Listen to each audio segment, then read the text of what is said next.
নমস্কার। জ্যোতির্ময়ী দেবশ্রী। 2024 সাল শেষ হয়ে 2025 সাল শুরু হতে চলেছে। এই 2024 সাল নানান রকম বিচ্ছিন্নমূলক ঘটনাতে আমরা জর্জরিত হয়েছি। আমাদের এই সাল অনেকের ভালো গেছে, অনেকের খারাপ গেছে, অনেকের মোটামুটি গেছে, কিন্তু 2025 সাল কেমন যাবে এই নিয়ে সবার মধ্যে দুশ্চিন্তা, দুর্ভাবনা, উদ্বিগ্নতা, জিজ্ঞাসা প্রত্যেকের রয়েছে। কেমন যাবে প্রত্যেকের বিবাহিত জীবন, অর্থনৈতিক জীবন, ছাত্রছাত্রীদের পড়াশোনা, সন্তানের জন্ম, সন্তানের পড়াশোনা, সন্তানের কেরিয়ার, নিজের কেরিয়ার, ব্যবসা, চাকরি, শরীর এবং স্বাস্থ্য, সমস্ত দিক নিয়ে প্রত্যেকেরই একটা চিন্তা রয়েছে যে এই বছরটা তো কাটিয়েই উঠলাম, সামনের বছর ভালো যাবে তো। প্রত্যেকটা প্রশ্নের উত্তর দিতে চলেছি এই 2025 সালে বৃষ রাশির জাতক জাতিকার কেমন যাবে।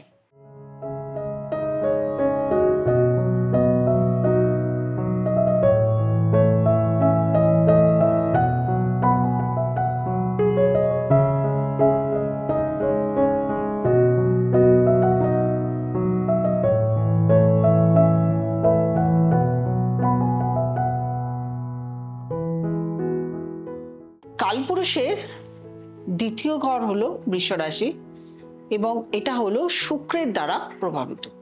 এই বৃষ রাশিতেই আমরা সবাই জানি যে বৃহস্পতি মহারাজ এখানে বসে আছেন গত 1 বছর ধরে, অর্থাৎ এপ্রিল মাসের 14 তারিখ ট্রানজিট হয়েছিল, সে তখন থেকে বৃহস্পতি এখানে অবস্থান করছে। এই বৃহস্পতি আবার আগামী 2025 সালের 18 মে বৃহস্পতি বৃষ রাশি থেকে মিথুন রাশিতে চলে যাবে, অর্থাৎ গোচর করবে বা সঞ্চার বা ট্রানজিট যাই বলুন।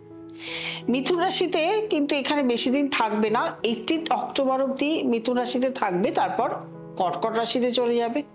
কর্কট রাশিতে 11 নভেম্বর থেকে বকরি হবে এবং এইখানে বকরি হয়ে পশ্চাৎগমন করবে 31 ডিসেম্বর অব্দি এইখানে কর্কট রাশিতে অবস্থান করবে, অর্থাৎ বৃষ রাশি থেকে 3rd হাউসে যাবে। এই প্রথম আমরা দেখতে পাবো যে এই একটা বছরে, মানে বহুদিন পর, প্রথম বলবো কি হয়েছে আগে, বহুদিন পর দেখতে পাবো বৃহস্পতি একই বছরে 3টে রাশিতে অবস্থান করছে, বৃষ রাশি, মিথুন রাশি এবং কর্কট রাশি। এইরকম খুবই কম দেখতে পাওয়া যায়। বৃহস্পতি সাধারণত এক বছর এক একটি ঘরে অবস্থান করে। এই বছর 4টি বড় বড় গ্রহ ট্রানজিট করবে, তার মধ্যে বৃহস্পতি একটি, রাহু কেতু 3টি এবং শনি গ্রহ ট্রানজিট করবে, এই নিয়ে 4টি। এই 4টি গ্রহ নিয়ে ট্রানজিটটা বড় করে ধরছি এই কারণে 4টি গ্রহ বেশি করে আমাদেরকে ফল দেয়, অর্থাৎ বেশি দিন এক এক ঘরে অবস্থান করে এবং বেশি আমরা ফলাফল পাই, বেশি দিন ধরে পাই। শনি যেমন 2.5 বছর পাই, রাহু কেতু 1.5 বছর ধরে পাই এবং বৃহস্পতি 1 বছর ধরে পাই। সেই জন্য মোটামুটি ভাবে এই কটি গ্রহই ট্রানজিট করলে আমাদেরকে একটু, মানে অনেকের ভয় হয়, অনেকের সঞ্চার হয়, অনেকের সাহস হয়, অনেকের ভালো যায়, অনেকের মন্দ যায়। এমনিতেই আমি নিয়মনাজিনী যখন ট্রানজিট বলেছি তখন আমি বলেছি বারবার করে এটা মঙ্গলের বছর। মঙ্গল আমাদের জীবনে প্রচুর পরিবর্তন আনে। পরিবর্তনশীল বছর হচ্ছে 2025। যেরকম পরিবর্তনশীল বছর সেরকম 4টি গ্রহ, বড় বড় গ্রহরও কিন্তু পরিবর্তন এই বছর ঘটছে, অর্থাৎ এই 4টি গ্রহর পরিবর্তনের ফলে কিন্তু প্রত্যেকটা রাশির জাতকের বিশালভাবে পরিবর্তন হবে, যা হবে বিশালভাবে হবে। যেমন কেতু এতদিন ছিল আপনার 5ম ঘরে, বৃষ রাশি থেকে 5ম ঘরে, কেতু চলে আসবে 4th হাউসে, অর্থাৎ সিংহ রাশিতে। এতদিন ছিল কন্যা রাশিতে, এখানে সিংহ রাশিতে চলে আসবে 14th মে। এবং রাহু ছিল এতদিন একাদশে, রাহু চলে আসবে 10ম ঘরে, সেটাও 14th মে, অর্থাৎ মে মাসের 14 তারিখ 2025 সালে দুটো গ্রহরই একসঙ্গে ট্রানজিট করবে। আরেকটি গ্রহ যেটি 10ম ঘরে অবস্থান করছিল, শনি গ্রহ, সেই গ্রহ কিন্তু ট্রানজিট করবে, সেটা মীন রাশিতে চলে যাবে, 11th হাউসে চলে যাবে 29th মার্চ 2025-এ। অর্থাৎ 2025-এ আমরা এই 4টি বড় বড় গ্রহের ট্রানজিট দেখতে পাবো এবং এই 4টি বড় গ্রহের ট্রানজিটে বিশালভাবে ফলাফলটাও আমরা দেখতে পাবো। ক্ষুদ্র ফলাফল হবে না, যা হবে বিশালভাবে হবে, বড় করে হবে এবং সেটা আমরা চোখে মোটামুটি ভাবে দেখতে পারবো। এবার আসি বৃষ রাশির ফলাফলে। ফলাফলটা সাধারণত ট্রানজিট অনুযায়ী মেনেই করছি, ট্রানজিটে কখন কোন গ্রহ বসে আছে সেই অনুযায়ী। প্রথমত বলবো বৃহস্পতি তো থাকবেই, লগ্নে বা চন্দ্রে থাকবে, দ্বিতীয় ঘরে থাকবে, তৃতীয় ঘরে থাকবে। 3টে বৃহস্পতি আপনাকে সুফল দান করবে। এর ফলে গাড়ি বা বাড়ির সংযোগ রয়েছে, গাড়ি কিনতে পারেন, বাড়ি কিনতে পারেন, ফ্ল্যাট কিনতে পারেন, জমি জমা কিনতে পারেন। তবে কেনার আগে অবশ্যই দেখে নিতে হবে বাস্তুদোষ আছে কিনা, কারণ 4th হাউসে রাহু, 4th হাউসে রাহু কিন্তু বাস্তুদোষের প্রবণতা দেখা দেয়। আপনি বাড়ি কিনলেন অথচ সেই বাড়িটায় গিয়ে আপনি সমস্যায় পড়লেন। বিভিন্ন ধরনের সমস্যার সম্মুখীন হওয়ার আগে অবশ্যই একজন ভালো বাড়ি কেনার আগে, ভালো বাস্তুবিদ বা ভালো বাড়ি তৈরি করার আগে একজন ভালো বাস্তুবিদকে দিয়ে দেখিয়ে নেবেন। 4th হাউসে রাহু আরো প্রবলেম করে, শারীরিক দিকে প্রবলেম করে।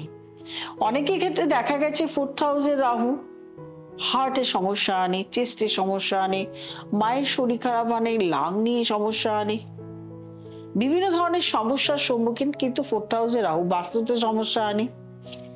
বাস্তুতে একটা বিশৃঙ্খলা দেখা দেয়, মনোমালিন্য দেখা দেয়, বাস্তুর মধ্যে অর্থনৈতিক প্রবলেম শুরু হয়ে যায়, সবার শরীর স্বাস্থ্য খারাপ হয়ে যায়। 4th হাউসে রাহু এতদিন বন্ধু বান্ধব, আপনার যত ক্লোজ বন্ধু বান্ধব ছিল সেই সমস্ত বন্ধু বান্ধব দেখবেন আপনাকে সমস্যা তৈরি করবে। বন্ধু বান্ধব থেকে আপনি বিপদে পড়তে পারেন, আপনার মায়ের শরীর স্বাস্থ্য খুব একটা ভালো যাবে না। এরপরে আসবো দশমে রাহু। দশমে রাহু আয়ের ক্ষেত্রে বাধাপ্রাপ্ত হয়। যে কোনো আয় আপনি করতে যাচ্ছেন সেখানে প্রচুর বাধাপ্রাপ্ত হচ্ছে। আপনি আয় করছেন কিন্তু আপনার সঞ্চয় হচ্ছে না, খরচ হয়ে যাচ্ছে, আপনার টাকা বাইরে পড়ে আছে, লোন নিয়েছেন, দিতে পারছেন না, আপনি টাকা আটকে আছে কোথাও।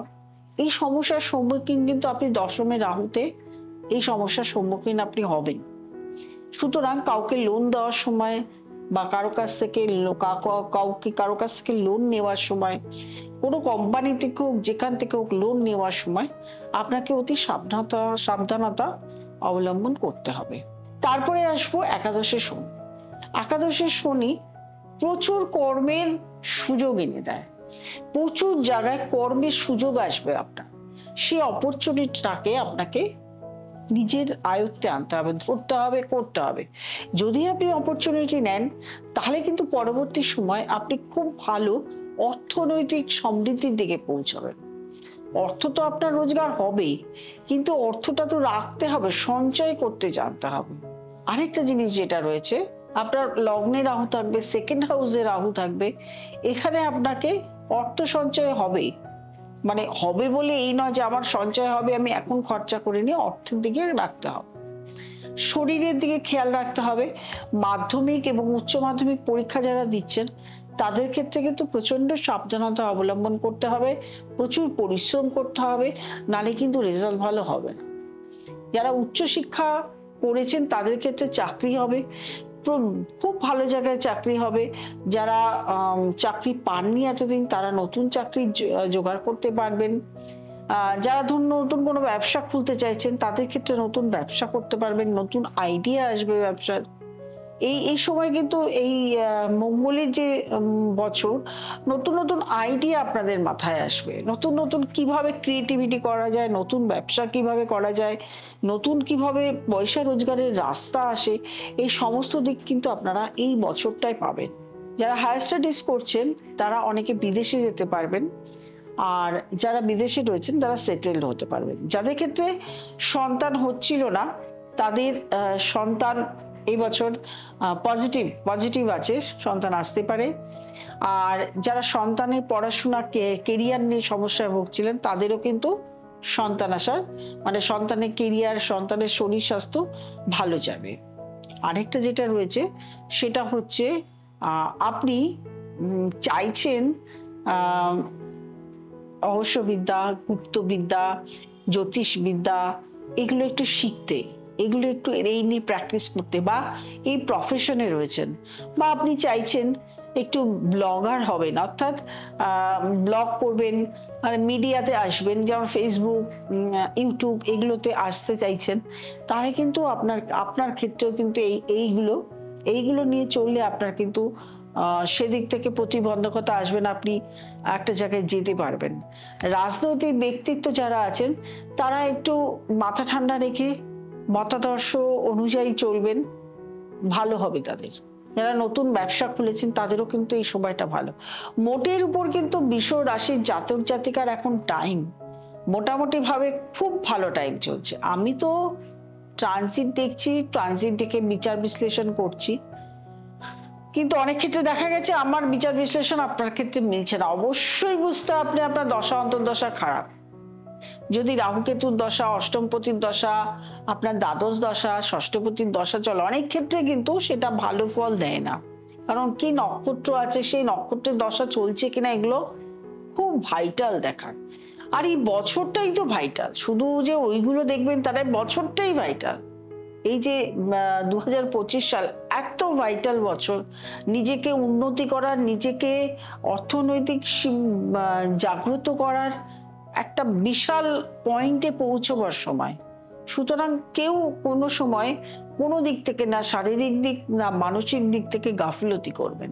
একজন ভালো অ্যাস্ট্রোলজারের হাত ধরতে হবে যাতে সামনের দিকে আপনার কোনো টাইপের কোনো রকমের প্রবলেম না আসে।